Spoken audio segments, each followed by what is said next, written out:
হাদির লাশের যে নিরাপত্তা দেওয়া হচ্ছে হাজার হাজার পুলিশ দিয়ে, যদি 100 ভাগের 1 ভাগ জীবিত হাদিকে নিরাপত্তা দিত, হয়তো আমাদের এই হাদিকে আজকে হয়তো হারাতে হতো না।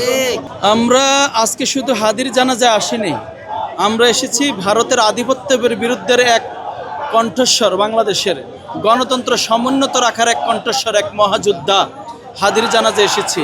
আপনারা দেখেছেন লক্ষ লক্ষ মানুষের এই যে ঢল, কারণ এটা শুধু হাদির জন্য কেউ আসে নাই, এটা মানবিক রাষ্ট্র প্রতিষ্ঠা সংগ্রামের যে কণ্ঠস্বর, তার জানাজা এসেছে।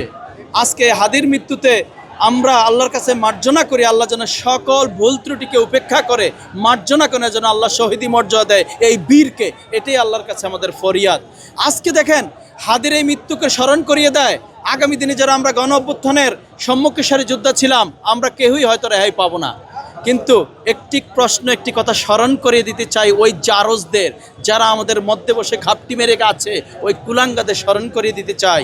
এক শহীদ আবরারকে হত্যা করে লক্ষ লক্ষ শহীদ আবরারের জন্ম হয়েছিল, তাই 24-এর গণ অভ্যুত্থান হয়েছিল, ফ্যাসিস্টরা বিদায় হয়েছিল। আজকে এক হাদির কণ্ঠকে রোধ করে কোটি কোটি হাদি জন্ম নিবে প্রত্যেকটি ঘরে ঘরে। যেই হাদির উত্তরসূরি আমরা চাই একটা মানবিক ইনসাফ ভিত্তিক রাষ্ট্র প্রতিষ্ঠার সংগ্রাম আমরা চালিয়ে যাব। সকল আধিপত্যের বিরুদ্ধে আমাদের সংগ্রাম চলবে। বাংলাদেশকে যতদিন পর্যন্ত পৃথিবীর বুকে মাথা উঁচু করে দাঁড়াতে না পারবো, সেই ব্রিটিশ আমলের গোলামি দেখেছি আমরা, গোলামি থেকে বের হতে পারিনি। 54 বছরে গোলামি দেখেছি।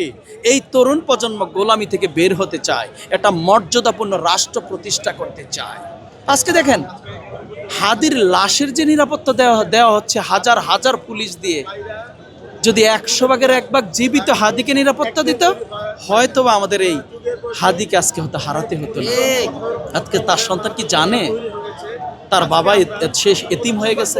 আজকে তার সন্তান কি জানে এই দেশের মানুষরাই তার বাবাকে, যারা আধিপত্যের বিরুদ্ধে কথা বলছে, তার বাবাকে তারা হত্যা করে ফেলছে?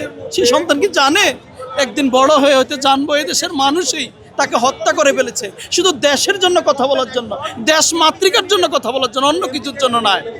এমন রাষ্ট্র কি চেয়েছিলাম? 2024-এর গণ অভ্যুত্থানের পরে একটি স্বপ্নের বাংলাদেশ স্বপ্ন দেখেছিলাম, একটি মানবিক বাংলাদেশ হবে, একটা ইনসাফ ভিত্তিক রাষ্ট্র প্রতিষ্ঠা করতে পারবো, একটা মর্যাদাপূর্ণ রাষ্ট্র প্রতিষ্ঠা করতে পারবো। দেশের আইন শৃঙ্খলা রক্ষাকারী বাহিনী এতটা ভঙ্গুর আমার বিশ্বাস হয় না। আন্তদেশীয় কোনো ষড়যন্ত্র চলছে, বিদেশি প্রশিক্ষণ দিচ্ছে, গেরিলা প্রশিক্ষণ। আমার দেশের মানুষ, আমার দেশের স্বাধীন দেশের মানুষকে হত্যা করার জন্য, পৃথিবী থেকে সরিয়ে দেওয়ার জন্য বাজেট হচ্ছে, প্রশিক্ষণ দেওয়া হচ্ছে। আমরা কবে জাগবো? কবে আমাদের বিকশিত হব? ব্রেন কবে মেধা খুলবে? আর কত লাশ পড়লে? আবরারকে দেখছি আমরা আধিপত্যের বিরুদ্ধে কথা বলতে তার জীবন দিতে হয়েছে। আজকে হাদিকে দেখলাম, আগামী দিনে আরেকজনকে। এই লাশের মিছিলকে কখনো স্তব্ধ হবে না? আমরা কি রুখে দিতে পারবো না? আগামী স্বপ্নের বাংলাদেশ বিনির্মাণে আমাদের রুখতেই হবে। আজকে হাদির উত্তরসূরি হিসেবে জানাতে এসে শপথ করছি দেশকে সমুন্নত রাখতে, আধিপত্যের বিরুদ্ধে যুদ্ধ লড়াই করতে এই সংগ্রাম অব্যাহত থাকবে।